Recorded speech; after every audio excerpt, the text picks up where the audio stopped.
नमस्कार और आज की इस खास चर्चा में आपका स्वागत है। हमारे पास है एक मैच रिपोर्ट बांग्लादेश की अफगानिस्तान पर 8 रन से जीत। ये सिर्फ हेडलाइन है, पर मैच में उतार चढ़ाव बहुत थे। हाँ, बिल्कुल। आज हम इसी रोमांचक मैच की गहराई में उतरेंगे। मतलब सिर्फ स्कोर नहीं देखेंगे, बल्कि ये समझेंगे कि बांग्लादेश ने ये जीत कैसे हासिल की, वो कौन से क्या कहते हैं निर्णायक पल थे। चलिए देखते हैं। बिल्कुल सही। ये वाकई एक काफ़ी करीबी मुकाबला था।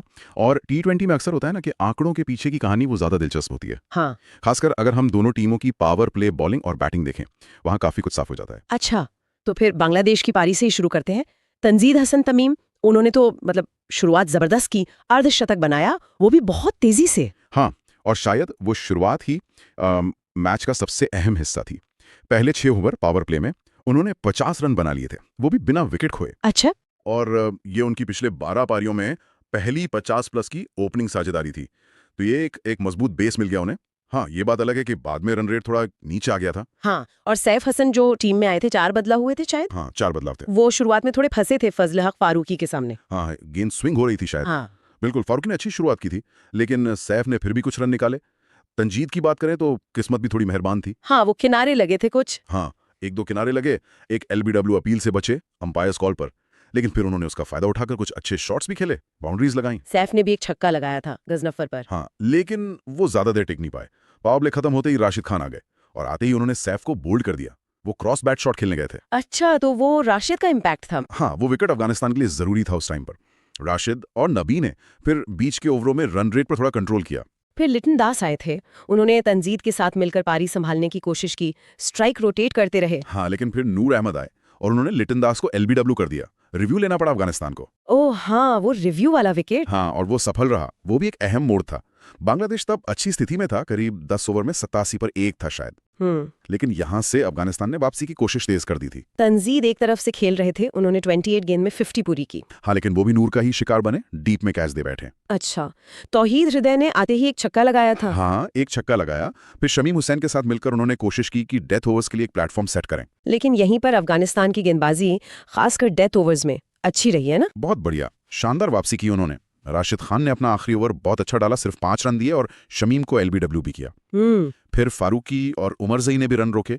नतीजा ये हुआ कि आखिरी 5 ओवर में बांग्लादेश सिर्फ 3 चौके लगा पाया। सिर्फ 3? हाँ, पारी खत्म हुई 15-45 पर। देखिए, जिस तरह की शुरुआत थी उसे देखते हुए शायद 10-15 रन कम रह गए। बिल्कुल, 154 ठीक स्कोर है, डिफेंड किया जा सकता है, लेकिन वो जो शुरुआत थी, लगा था 170-175 तक जाएगा। हाँ, ऐसा लग रहा था। खैर, अब आते हैं अफगानिस्तान की पारी पर, और वो तो बिल्कुल मतलब बांग्लादेश की पारी से एकदम उलट रही। एकदम उलट। जहां बांग्लादेश ने पावर प्ले में इतने रन बनाए थे, अफगानिस्तान की शुरुआत बहुत ही खराब रही।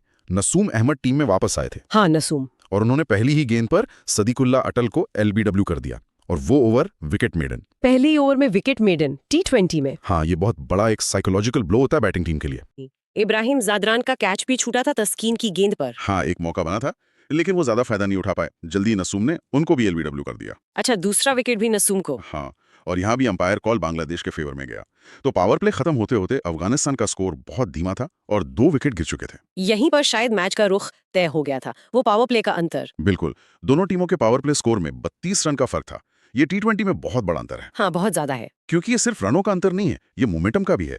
पूरा मोमेंटम बांग्लादेश के पास चला गया था। बीच के ओवरों में गुलबदीन और गुरबाज ने थोड़ी कोशिश की थी। शमीम के एक ओवर में 16 रन भी बनाए थे। हाँ, एक उम्मीद जगी थी। टीम 50 के पार भी पहुंची।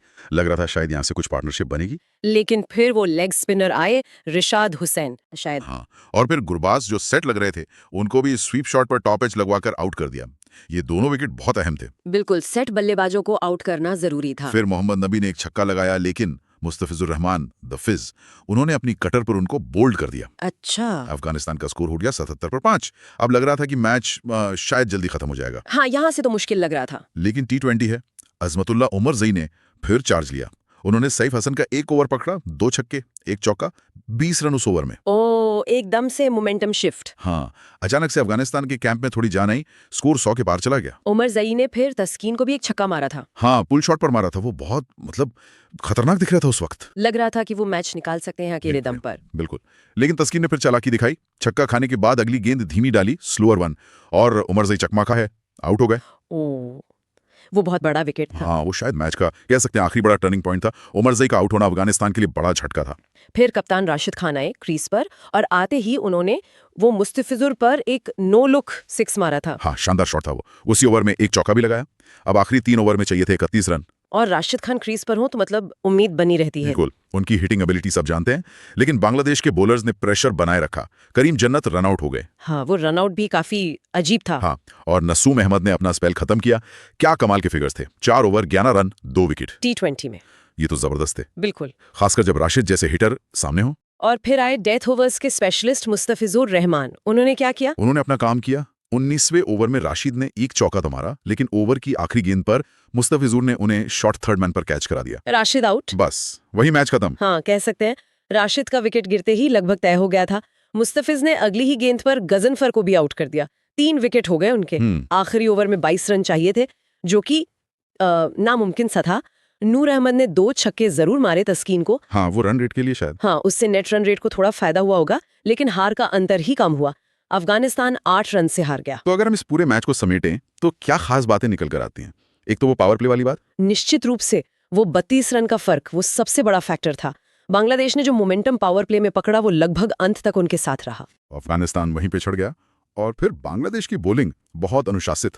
नसुम ने शुरुआत में ब्रेक थ्रू दिए, रिशाद ने बीच में विकेट निकाले और मुस्तफिजुर ने डेथ में कमाल किया। और तंजीद हसन की वो पारी भले ही स्कोर 170 पार नहीं गया, लेकिन उसने बॉलर्स को डिफेंड करने के लिए एक टोटल दे दिया था। वो 154 रन काफी साबित हुए आखिर में। हाँ बिल्कुल, अफगानिस्तान के लिए कहें तो उन्होंने लड़ाई की। उमरजई और राशिद ने अच्छी कोशिश की, लेकिन वो शुरुआती झटकों से उभर नहीं पाए। हाँ। कुछ करीबी LBW कॉल्स, वो एक छूटा कैच, शायद नतीजा कुछ और होता। पर ये सब तो खेल का हिस्सा है। अहम मौकों पर बांग्लादेश ने बेहतर खेल दिखाया। तो मतलब ये जीत बांग्लादेश के लिए पावर प्ले की बैटिंग और फिर पूरी पारी में कसी हुई गेंदबाजी का नतीजा थी। तंजीद, नसूम, रिशाद, मुस्तफिजुर, ये सब हीरो रहे। हाँ बिल्कुल, अफगानिस्तान ने फाइट दिखाई, पर वो जीत के लिए काफी नहीं थी। ये मैच फिर से दिखाता है कि T20 में छोटे छोटे मोमेंट्स कितने जरूरी होते हैं। सही कहा। इस पूरी बातचीत से एक सवाल मेरे मन में आ रहा है सोचने के लिए। क्या T20 में पावर प्ले का मोमेंटम इतना ज्यादा हावी हो जाता है?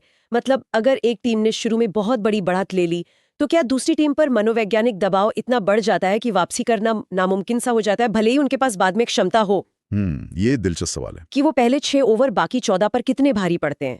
खैर, इस सवाल के साथ ही आज की चर्चा यहीं खत्म करते हैं। ठीक है।